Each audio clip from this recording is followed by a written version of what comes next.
موضوع بہت اہم بھی ہے اور طویل بھی ہے اور کئی معنی کر کے ہے،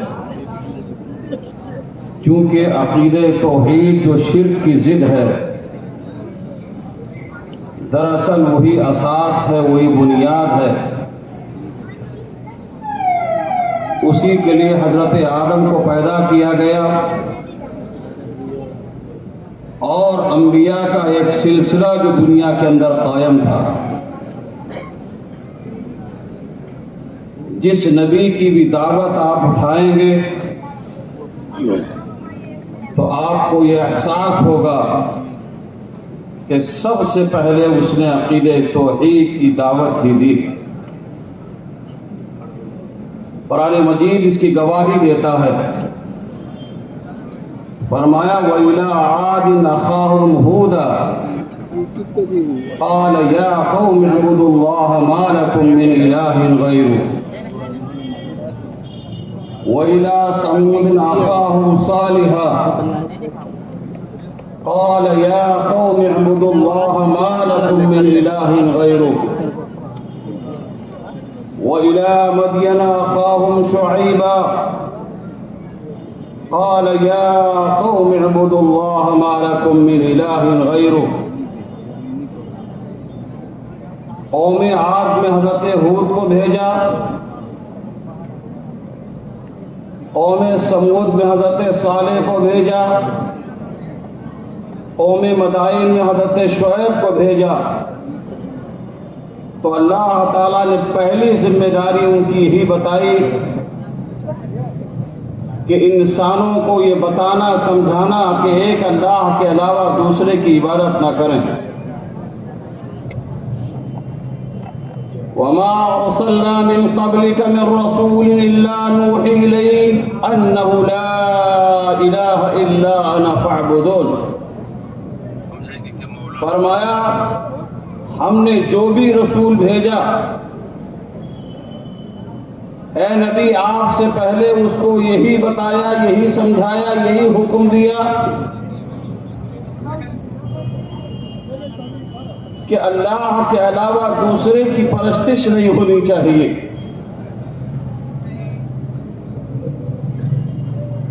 عقیدہ توحید جو شرک کی ضد ہے، جب دونوں کو ایک ساتھ لے کر چلیں گے تو بات سمجھ میں آئے گی، کیونکہ شرک ایک ایسی برائی ہے جس کو قرآن نے فرمایا ان الشرک لظلم عظیم۔ ظلم بہت آپ نے سنے ہوں گے،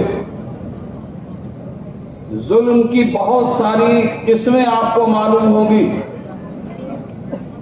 دنیا میں ظلم عجیب عجیب طریقے سے انسان کرتے ہیں، لیکن سب سے بڑا ظلم یہ ہے کہ انسان شرک کرے۔ اگر انسان شرک کرے گا تو اللہ تعالیٰ نے فرمایا وَمَن يُشْرِكْ بِاللَّهِ فَقَدْ حَرَّمَ اللَّهُ عَلَيْهِ الْجَنَّةَ۔ ایسے انسان پر جو شرک کرتا ہے اللہ نے جنت کو حرام قرار دے دیا ہے۔ انسان روزہ رکھنے کے باوجود،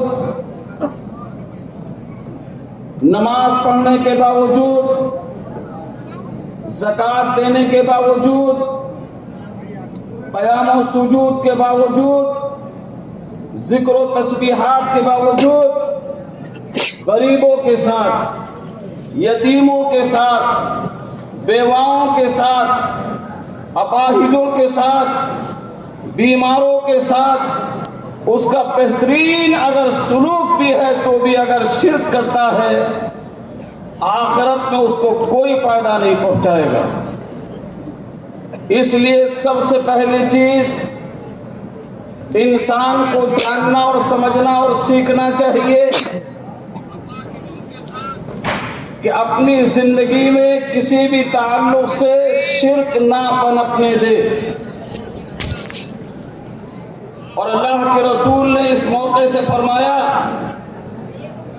کہ شرک ایک ایسی چیز ہے اس طرح انسان کی زندگی میں سرایت کر جاتی ہے کہ اسے احساس تک نہیں ہوتا۔ آپ نے مثال سے بتایا جیسے کہ کالی رات ہے، کالی چیونٹی ہے، انسان اس وقت اندھیرے میں کالی چیونٹی دیکھ نہیں سکتا، اسی طرح شرک ہے انسان کی زندگی میں شامل ہو جاتا ہے۔ اس لیے ہمیشہ شرک کیا ہے، اس کی اقسام کیا ہیں، شرک کی برائی کیا ہے، جاننا، سیکھنا، سمجھنا تمام انسانوں کے لیے ضروری ہے۔ شرک کو سمجھیں گے جب آپ عقیدہ توحید آپ کا مضبوط ہوگا، اور اگر کسی انسان کا عقیدہ توحید مضبوط ہو گیا تو پھر اس کی دنیا بھی سنور گئی اور آخرت بھی سنور گئی۔ حضرت معاذ بن جبل رضی اللہ تعالیٰ عنہ فرماتے ہیں کہ ایک موقع پر اللہ کے رسول صلی اللہ علیہ وسلم نے مجھے آواز دی، یا معاذ۔ میں نے کہا لبیک یا رسول اللہ وسعدیک۔ آپ نے فرمایا معاذ، کہا حاضر ہوں، نیک بختی ہے میرے لیے، آپ فرمائیے کیا حکم دے رہے ہیں۔ اللہ کے رسول نے فرمایا اور خاموشی اختیار کی۔ کچھ وقفے کے بعد آپ نے پھر فرمایا یا معاذ۔ میں نے جواب دیا لبیک یا رسول اللہ وسعدیک۔ پھر آپ نے خاموشی اختیار کی۔ پھر کچھ دیر کے بعد آپ نے فرمایا معاذ۔ میں نے کہا لبیک یا رسول اللہ وسعدیک۔ اللہ کے رسول جو بات بتانے جا رہے ہیں، ایک بار نہیں بلکہ تین بار احساس دلایا آپ نے کہ وہ بہت اہم بات ہے۔ میں اپنے عزیزوں سے، اپنے بھائیوں سے، اپنے سامعین سے عرض کروں گا کہ آپ شرک کو معمولی نہ سمجھیں، اور عقیدہ توحید کی جو اہمیت ہے، جو اس کا مقام ہے، جو اس کا مرتبہ ہے اللہ کی نگاہ میں، اس کو اس دنیاوی زندگی میں ضرور سمجھیں۔ اور یہ بات بتا کر آگے بڑھ رہا ہوں میں کہ آج مسلمانوں میں بھی بہت زیادہ شرک کرنے والے لوگ موجود ہیں۔ کہیں حلول کا عقیدہ ہے، کہیں وحدت الوجود کا عقیدہ ہے، کہیں وحدت الشہود کا عقیدہ ہے۔ عقائد کے بارے میں مسلمان بہت گمراہی کا شکار ہو چلا۔ مسلمان ہی تو ہے جو یہ کہہ رہا ہے در حضرت میں ظاہر جھکا دے اپنی پیشانی کیا ذہن کا یہ کعبہ مشکل کشائی ہے۔ در حضرت سے میں مایوس جاؤں، غیر ممکن ہے کہ منہ مانگی مراد اس در پہ ہر سائل نے پائی ہے۔ اور شاید جب کہنے پر آتا تو یہاں تک کہتا عبادت جانتا ہوں، در گئے اب تک سجدوں کو، شفاعت کے لیے یہ بے بہا دولت کمائی ہے۔ میرے مرشد، میرے آقا، میرے داتا میری مٹی بنا دو کی بنائی ہے۔ یہ مسلمان کہہ رہا ہے۔ کتنی درگاہیں ہیں، کتنے آستانے ہیں، کتنے مزار ہیں، کتنی قبریں ہیں، کتنے ولی ہیں، کتنے صوفی ہیں جن کو آج پوجا جا رہا ہے، اور یہ کہہ کر بچے گا نہیں کہ ہم ان کی عبادت نہیں کرتے۔ یہ کفار مکہ بھی کہتے تھے ما نعبدهم الا ليقربونا الى الله زلفى۔ ہم عبادت کہاں کرتے ہیں؟ ہم ان کی عبادت نہیں کرتے، ہم یہ سمجھتے ہیں کہ ہم ان کے پلے کے نہیں ہیں، ہمارا مقام اللہ تبارک و تعالیٰ کے ہاں اتنا بلند نہیں ہے جتنا ان کا ہے۔ یہ ہمیں ذرا سا واسطہ دے دے تو یہ ہمیں وہاں تک پہنچا دے، بس یہ اللہ سے قریب کر دے۔ ہم نے نماز پڑھ لی، ذکر کر لیا، تسبیح پڑھ لی، سجدہ کر لیا، رکوع کر لیا، ہم نے زکات دے دی، ہم نے حج کر لیا، ہم نے عمرہ کر لیا، لیکن یہ اللہ کی بارگاہ میں پہنچ پائے گا کہ نہیں؟ بس یہ قریب کر دیں۔ اللہ فرماتا ہے یہ سب مشرک ہیں۔ لوگ کہتے ہیں ہم صرف سفارشی، یہ اللہ نہیں ہے، یہ معبود نہیں ہے، یہ بزرگ خدا نہیں ہے، یہ عبادت کے لائق نہیں ہے، یہ قیام کے لائق نہیں ہے، صرف سفارشی کو ہم بنا کر پیش کر رہے ہیں۔ ہؤلاء شفاعؤنا عند اللہ، اللہ فرماتا ہے۔ کفار مکہ بھی یہی کہتے تھے کہ سفارشی ہیں۔ شاعر کیا کہہ رہا ہے؟ عبادت جانتا ہوں درگہ اقدس کے سجدوں کو، شفاعت کے لیے یہ بے بہا دولت کمائی ہے۔ میرے مرشد، میرے آقا، میرے داتا، میری بگڑی بنا دو، تم نے لاکھوں کی بنائی۔ کوئی کہہ رہا ہے امداد کن، امداد کن، از بند غم آزاد کن یا شیخ عبد القادر۔ اور لوگوں نے تو حد کر دی۔ ایک شاعر نے تو یہ کہا اللہ کے رسول کو سامنے رکھ کر کہ تجھ کو خدا کہوں، تجھ کو خدا کہوں کہ خدا کو خدا کہوں، دونوں کی شکل ہے کہ کس کو خدا کہوں، نعوذ باللہ۔ اس لیے میں بڑی جلد مندانہ اپیل کروں گا کہ آپ عقیدہ توحید کیا ہے اور شرک کیا ہے دونوں کو سمجھنے کی کوشش کریں۔ نماز بہت بعد میں ہے، عبادات بہت بعد میں ہیں، معاملات بہت بعد میں ہیں، اخلاقیات بہت بعد میں ہیں، یہ سماجی اور سیاسی زندگیاں بہت بعد کی ہیں۔ سب سے پہلی چیز، اساس و بنیاد ہے عقیدہ توحید۔ حضرت معاذ بن جبل رضی اللہ تعالیٰ عنہ کو اللہ کے رسول نے آواز دی، لبیک یا رسول اللہ، صحابہ کو انہوں نے فرمایا میرے لیے نیک بختی ہے اللہ کے رسول، فرمائیے۔ تو اللہ کے رسول صلی اللہ علیہ وسلم نے کیا فرمایا؟ ما حق اللہ علی العباد وما حق العباد علی اللہ۔ معاذ یہ بتاؤ کہ اللہ کا بندوں پر کیا حق ہے، اور یہ بھی بتاؤ کہ بندوں کا اللہ پر کیا حق ہے۔ ایک بات یہ بتاؤ کہ اللہ کا بندوں پر حق کیا ہے، اور بندوں کا اللہ پر کیا حق ہے۔ تو فرمایا اللہ اور اس کے رسول زیادہ جانتے ہیں۔ تو اللہ کے رسول نے فرمایا معاذ سنو، اللہ کا بندوں پر حق یہ ہے کہ وہ صرف اسی کی عبادت کرے، اس کے علاوہ کسی کی ذرہ برابر بھی شیعہ کا لفظ استعمال کیا، بالکل بال برابر بھی۔ یہ جو ذہنوں میں آ گیا ہے کہ یہ باندھنے کا تعویذ ہے، یہ لٹکانے کا تعویذ ہے، یہ گلے کا تعویذ ہے، یہ دھونی دینے والا ہے، یہ پلانے والا ہے، یہ نہلانے والا ہے۔ اللہ کے رسول نے فرمایا ان التمائم والتولۃ شرک، تعویذ بھی اور ڈنڈا بھی دونوں شرک ہے۔ اور ایک موقع پر حدیث میں آتا اللہ کے رسول کے پاس 10 لوگ آئے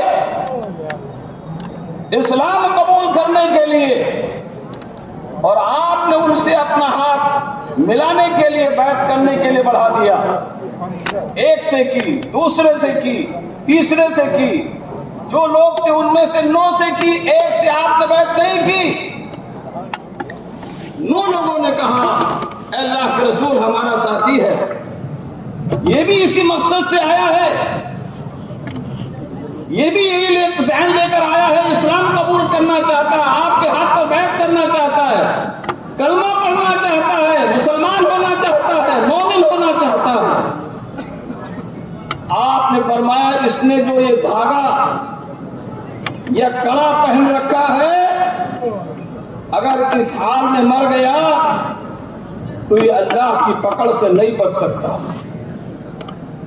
آج اس تعلق سے میرے بھائیوں میں آپ کو عرض کروں کہ ہم بہت زیادہ پچھڑ رہے ہیں، ہم کئی طریقوں سے پچھڑ رہے ہیں۔ آج اپنے بچیوں کی جو پرورش ہم کر رہے ہیں، ہم نے 15 سال 20 سال 25 سال اپنی بچی کو پڑھایا لکھایا سمجھایا بتایا اور ایک مشرک کے ہاتھ میں دے دیا۔ آپ نے بچی مشرک کے ہاتھ میں نہیں دی، بلکہ یاد رکھیے گا آپ نے پوری نسل برباد کر دی ادھر کی۔ اس کا خیال ہونا چاہیے، اس کا دھیان ہونا چاہیے۔ کتنے لوگ ہیں ان سے پوچھا جائے کہ یہ کیسا تعبیر ہے، کہا کیا کرے مولانا، ہم نے کبھی نہیں باندھا، ہمارے بھائیوں نے کبھی نہیں باندھا، ہمارے بچوں نے کبھی نہیں باندھا۔ جب سے وہ بہو آئی ہے گھر میں، لڑکی کی بہو مانتی نہیں ہے، اس کی نانی نے ڈال دیا، اس کی مومانی نے ڈال دیا، اس کے پھپھو نے ڈال دیا، اس کی خالہ نے ڈال دیا۔ یہ میرے بھائیوں تربیت گاہیں جو آج ہماری بگڑی جا رہی ہے، ان کی بہت ساری وجوہات میں یہ ہے کہ ہم جڑ پر سوچنے کے لیے تیار نہیں۔ کمی کہاں ہے، خامی کہاں ہے، نقص کہاں ہے، اس کی طرف ہمارا کوئی دھیان و خیال نہیں۔ اس لیے اپنے ذہن میں اس کو پیدا کرو، سمجھنے کی کوشش کرو کہ عقیدہ توحید کیا ہے اور شرک کیا ہے۔ تو حضرت معاذ بن جبل کو اللہ کے رسول نے فرمایا، معاذ اللہ کا حق یہ ہے کہ بندے اس کی عبادت کریں، اس کی عبادت میں ذرہ برابر بھی شریک نہ کریں، اور بندوں کا حق اللہ پر یہ ہے کہ جو اس کی عبادت کرے شرک نہ کرے، وہ اس کو جہنم میں نہ ڈالے۔ عقیدہ توحید میرے بھائیوں شرک کو سمجھنے کے لیے بنیادی چیز ہے۔ عقیدہ توحید اگر سمجھیں گے تو ہمیں باتیں سمجھ میں آئیں گی۔ حضرت ابو سعید خدری رضی اللہ تعالیٰ عنہ فرماتے ہیں کہ ایک روز اللہ کے رسول صلی اللہ علیہ وسلم نے فرمایا، حضرت موسیٰ نے اللہ سے کہا، اے اللہ علمنی شیئا اذکرک واعبدک بہ، اے اللہ مجھے بھی کچھ سکھا دے۔ حضرت موسیٰ اللہ سے فرما رہے ہیں کچھ ایسی چیز سکھا دے جس سے تجھے یاد کر سکوں، تجھے پکار سکوں۔ تو اللہ کے رسول فرماتے ہیں، اللہ نے حضرت موسیٰ سے کہا، قل یا موسیٰ لا الہ الا اللہ، موسیٰ لا الہ الا اللہ کہو۔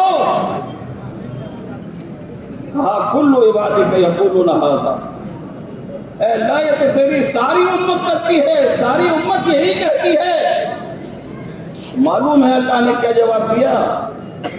موسیٰ ساتوں زمین اور جو کچھ اس کے ارد گرد ہے اور ساتوں آسمان ایک پلڑے میں رکھ دیا جائے، پیک کی پا، ولا الہ الا اللہ پیک کی پا، ایک پلڑے میں ساری زمین اور اس کے ارد گرد جو کچھ ہے وہ اور جو آسمان میں ہے، اور دوسرے میں لا الہ نہ رکھ دیا جائے تو لا الہ الا اللہ کا پڑھنا بھاری ہو جائے۔ ہم بہت کمزور سمجھ رہے ہیں عقیدہ توحید کو۔ ہم یہ سمجھ رہے ہیں کہ کون سی راہ الاپ رہے ہیں، ابھی اتحاد کی بات چل رہی تھی، ابھی ملت کی بات چل رہی تھی، قوم و حیات کی بات چل رہی تھی، فلاں چیز کی بات چل رہی تھی، ایک دم سے یہ کیا بیچ میں لا کر انہوں نے شروع کر دیا۔ عقیدہ توحید ضروری ہے، بنیاد ہے۔ اس کو جاننا، اس کو سمجھنا، اس کو معلوم کرنا، اس کی باریکی تک پہنچنا۔ فرمایا حضرت موسیٰ سے اللہ نے کہ ایک پڑھنے میں سب کچھ اور ایک پڑھنے میں لا الہ الا اللہ رکھو، مالک بہن لا الہ الا اللہ، لا الہ الا اللہ کا پڑھنا بھاری پڑ جائے۔ حضرت ابو سعید خدری رضی اللہ تعالیٰ عنہ سے ایک دوسری روایت آتی ہے، فرماتے ہیں اللہ تبارک و تعالیٰ ایک آدمی کو بلائے گا قیامت کے روز اور اس کو اس کا دفتر دکھائے گا،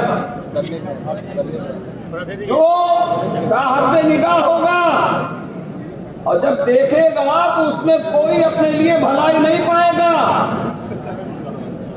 ایسے ہی ایک نہیں، دو نہیں، 99 دفتر دکھائے جائیں گے اس کو۔ دیکھے گا کہ ان سارے دفتروں میں اس کے لیے کوئی بھلائی نہیں ہے، کوئی اچھائی نہیں ہے۔ تبھی اللہ تبارک و تعالیٰ ایک بطاقہ نکالے گا اور اسے ترازو کے ایک پلڑے میں رکھ دے گا، اور یہ 99 کے 99 دفتر اللہ تبارک و تعالیٰ دوسرے پلڑے میں رکھ دے گا۔ 99 کے دفتر جس پلڑے میں ہوں گے وہ ہلکا پڑ جائے گا۔ اس 99 دفتر میں ہو سکتا ہے معاملات بھی ہوں، اخلاقیات بھی ہوں، سماجیات بھی ہوں، باہر ٹھیک ٹھاک لگے، رکوع بھی ہو، سجدہ بھی ہو، ذکر بھی ہو، خیر بھی ہو، بھلائی بھی ہو، لیکن چونکہ شرک ہے۔ لئن اشرکتم لَيَحْبَطَنَّ عَمَلُكُمْ، اللہ فرماتا ہے اگر تم شرک کرو گے تمہارے سارے اعمال برباد کر دیں گے، وہ سارے کے سارے تمہارے اعمال ہوا منصورہ ہو جائیں گے، ان کی کوئی اہمیت نہیں ہوگی، کوئی وقار نہیں ہوگا۔ اس لیے میرے بھائیوں، عقیدے توحید کی حقیقت کو جاننا اور اس کے مقابلے شرک کو رکھ کر یہ جاننا ضروری ہے کہ عقیدے توحید کیا ہے اور شرک کیا ہے۔ حضرت نبی پاک صلی اللہ علیہ وسلم نے ایک موقع پر فرمایا کہ اگر بندہ میرے پاس اس حال میں آئے کہ زمین کے ایک وادی برائیاں لے کر حاضر ہو، اور جب میں اس کے نام اعمال کو دیکھوں تو اس کے نام اعمال میں شرک نہ ہو، تو فرمایا میں اپنی طرف سے وادی بھر لے آؤں گا۔ یہ ساری چیزیں میرے بھائیوں ہمیں یہ بتاتی ہیں کس طرح شرک کی کیا باریکیاں ہیں اور شرک کس طریقے سے دنیا میں آ سکتا ہے۔ شرک کی بہت ساری اقسام ہیں۔ صرف اللہ کے علاوہ دوسرے کی عبادت کرنا نہیں، بلکہ جو آج ہماری زبان پر ہے، تیری قسم، میری قسم، رزق کی قسم، کاروبار کی قسم، اولاد کی قسم، باپ کی قسم، فرمایا یہ سب بھی شرک ہے۔ من حلف بغیر اللہ فقد اشرک، جس نے اللہ کے علاوہ دوسرے کی قسم کا استعمال کیا اس نے شرک کر لیا۔ یہ جو ریا ہے، ریا دکھاوا، نماز پڑھ رہا ہے اس لیے لوگ مجھے متقی کہیں، پرہیزگار کہیں، اللہ والا کہیں، عابد و زاہد کہیں، اس لیے نہیں کہ اللہ نے عبادت فرض کی ہے، اس لیے نہیں کہ اللہ تبارک و تعالیٰ کا حکم ہے، صرف دکھاوے کے لیے۔ من صلی یرائی فقد اشرک ومن صام یرائی فقد اشرک ومن تصدق یرائی فقد اشرک۔ کسی نے نماز پڑھی دکھاوے کے لیے تو اس نے شرک کر لیا، کسی نے روزہ رکھا دکھاوے کے لیے اس نے شرک کر لیا، کسی نے صدقہ دیا دکھاوے کے لیے اس نے شرک کر لیا۔ میرے بھائیوں، یہ ساری چیزیں جاننا اور سمجھنا اور سیکھنا بہت ضروری ہے۔ آج دنیا کی اکثریت شرک کی